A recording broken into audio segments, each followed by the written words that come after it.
कहते हैं कि शादी का समय नई दुल्हन के लिए जितना खुशी भरा होता है उतना ही खतरनाक भी।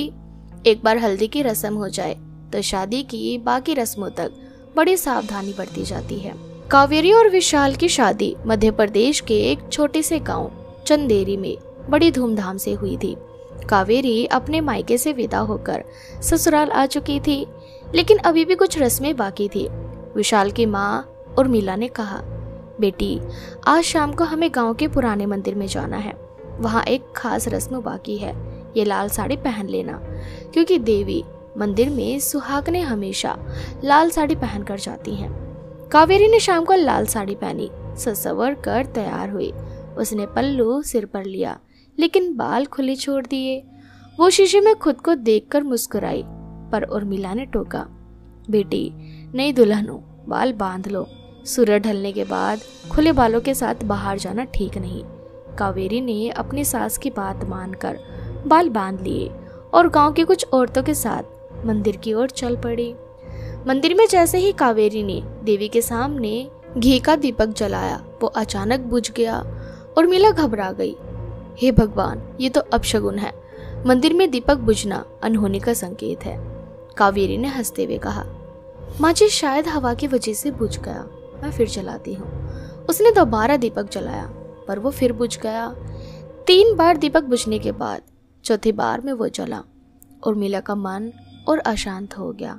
वापसी में रास्ते में कावेरी रुक गई। माँ जी, मेरे पैर के नीचे कुछ आया है। उर्मिला ने देखा तो वहां नींबू मिर्ची पड़ी थी। उनकी सांसें थम गई। ये टोटका है। मंदिर का दीपक बुझना पहले ही अपशगुन था। जल्दी घर चलो, तुम्हारी नजर उतारनी होगी।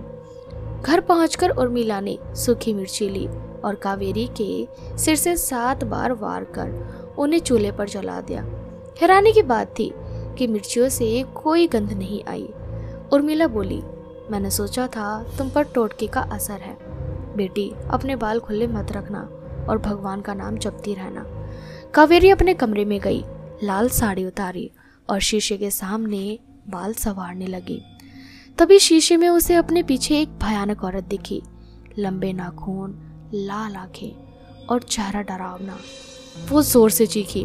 विशाल और उर्मिला दौड़ आए। क्या हुआ कावेरी? विशाल ने पूछा। कावेरी ने कुछ नहीं कहा, बस मुस्कुराकर बिस्तर पर लेट गई। विशाल को उसका व्यवहार अजीब लगा। लगता है शादी की थकान है, उसने उर्मिला से कहा। लेकिन उर्मिला को कुछ गलत महसूस हो रहा था। रात को कावेरी ने विशाल से अजीब तरह से बात की। तुम अब मेरे हो, उसने कहा, जो कि कावेरी के नेचर के बिल्कुल ही अपोजिट था। विशाल को लगा शायद शादी के बाद वो खुल रही है, लेकिन अगली सुबह कावेरी को कुछ भी याद नहीं था। उसका शरीर टूटा हुआ था, सर में दर्द था। मुझे कुछ याद नहीं विशाल, रात को क्या हुआ? विशाल हैरान था। तुम इतनी रोमांटिक थी और अब कह रही हो याद नहीं। दिन बीतते गए और कावेरी का व्यवहार बदलता गया। दिन में वो थकी और कमजोर रहती, लेकिन रात में एकदम बदल जाती। एक शाम विशाल ने देखा कि कावेरी ने आधा डब्बा मिठाई खा लिया, जो उसे पसंद ही नहीं था। उसे शक हुआ। अगले दिन वो उर्मिला के साथ गांव के एक पुराने मंदिर में गया, जहां एक सिद्ध पुरोहित रहते थे। विशाल ने सारी बात बताई और कावेरी की तस्वीर दिखाई। पुरोहित ने तस्वीर देखते ही कहा, तुम्हारी पत्नी के साथ एक आत्मा है। कई साल पहले एक औरत ने चंदेरी में खुदकुशी की थी। उसकी आत्मा को पीपल के पेड़ के नीचे टोटके में बांध दिया गया था, लेकिन कावेरी का पैर उस नींबू मिर्ची पर पड़ गया। वो आत्मा अब उसकी देह में सांसारिक सुख भोग रही है। अगर इसका निवारण नहीं किया गया तो वो कावेरी को मार डालेगी। पुरोहित ने एक रक्षा सूत्र और नींबू मिर्ची दी। इसे कावेरी के बिस्तर के नीचे रख दो। सूरज ढलते ही और उसके कमरे की चौखट पर रक्षा सूत्र बांध देना। पूरी रात हनुमान चालीसा का जाप करना, चाहे वो कितना भी चीखे। विशाल और उर्मिला ने वैसे ही किया। सूरज ढलते ही रक्षा सूत्र बांध गए। कावेरी के अंदर की आत्मा समझ गई कि कुछ गलत हो रहा है। उसने चीखना शुरू किया, तुम मुझे नहीं रोक सकते, ये देह मेरी है। वो कावेरी को नुकसान पहुंचाने लगी, लेकिन विशाल और उर्मिला ने हनुमान चालीसा का जाप नहीं रोका। सुबह सूरज की पहली किरण के साथ विशाल के कमरे का दरवाजा खुला। कावेरी खून से लथपथ थी। उसे तुरंत अस्पताल ले जाया गया। उर्मिला ने नींबू मिर्ची को पीपल के पेड़ के नीचे दबा दिया।